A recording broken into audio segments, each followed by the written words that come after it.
কোনো কোনো জায়গায় যেখানে খুব সমস্যা আছে, আমাদের নজির আছে যে এই ধরনের জলাশয় অনেক ক্ষেত্রে তাকে আরও বেশি বড় আকার করে গভীরতা বাড়িয়ে সেখানে জল নিষ্কাশনের একটা বিকল্প ব্যবস্থা করা যায় কিনা আমরা সেটাও দেখছি। কিন্তু নির্বাচন উত্তর পরে আমরা নিশ্চিতভাবে এডিডিএর সঙ্গে আপনাদের প্রতিনিধিদের নিয়ে আমরা আলোচনা করে যদি কোনো সুরাহা সহজসাধ্য হয় সেটা আমরা নিশ্চয়ই দেখব। এই মুহূর্তেই পানীয় জলের আপনাদের সমস্যা তো নয়, সমস্যাটা বেড়ে যাচ্ছে এই জন্যে যে লাগাতার আপনারা যখন তপবন সিটি এখানে হয়েছিল তখন যতগুলি এখানে বাসস্থানের পরিকল্পনা ছিল তার থেকে এখন ছোঁয়াচে রোগের মতন পাশে আশেপাশে সব জায়গায় সবাই বহুতল বাড়ি করছেন। একটা আমাদের মিনিমাম ব্যবস্থা থাকে, আমি ওই বিষয় নিয়েই আমার বেসিক পড়াশুনো। আমরা ক্যানিবালাইজ করা পরে একটা ট্রফ থেকে যখন জল তোলে তখন একটা ন্যূনতম দূরত্ব রাখতে হয়। সেটা একসময় আমাদের জন্য ছিল 200 মিটার, সেটা কমিয়ে করা হলো 150 মিটার। কিন্তু আপনি যদি দেখেন যেভাবে এই বাড়িগুলো গড়ে উঠছে সেখানে 150 ফুট অবধি নেই। এর ফলে আশঙ্কার কারণ অনেক বেশি।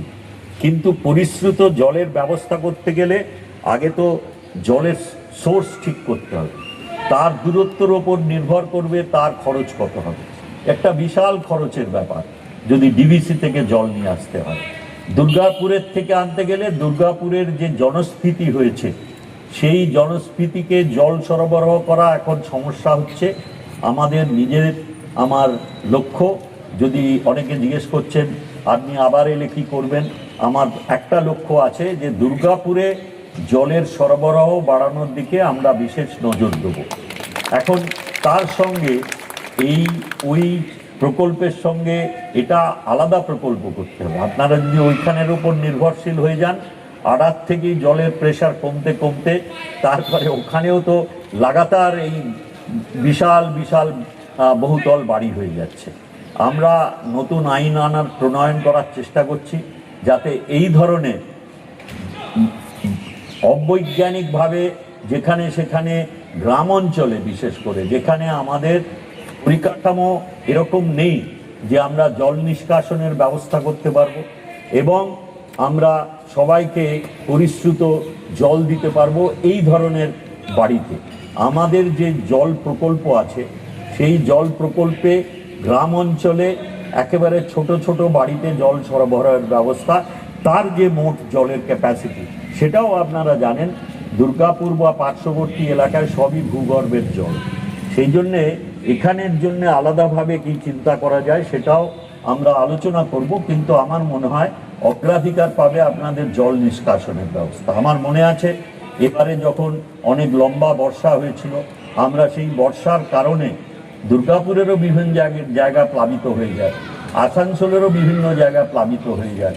আমরা সেই নিয়ে একটা আমাদের ডিজাস্টার ম্যানেজমেন্টের সঙ্গে মিটিংয়ে যাচ্ছিলাম।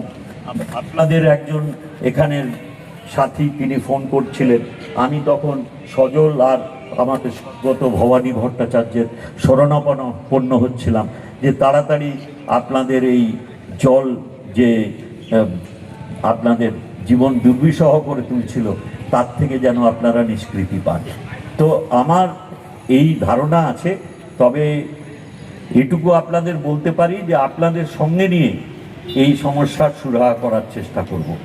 আর আরেকটি আপনাদের চাহিদা ছিল সেটা হচ্ছে যে যাতে এই ইলেকট্রিক চুল্লি যাতে তাড়াতাড়ি সম্পন্ন করা যায়, তো সেটা আপনাদের জানাই। এমনি পরিকাঠামোগত কাজ প্রায় শেষের দিকে, চুল্লির সব ব্যবস্থা হয়েছে। আমরা ঠিক এই মাসখানেক আগে আমি ডিডিএকে বলেছি যে স্টেট ইলেকট্রিসিটি বোর্ডে পাওয়ার কানেকশনের জন্যে আবেদন করতে।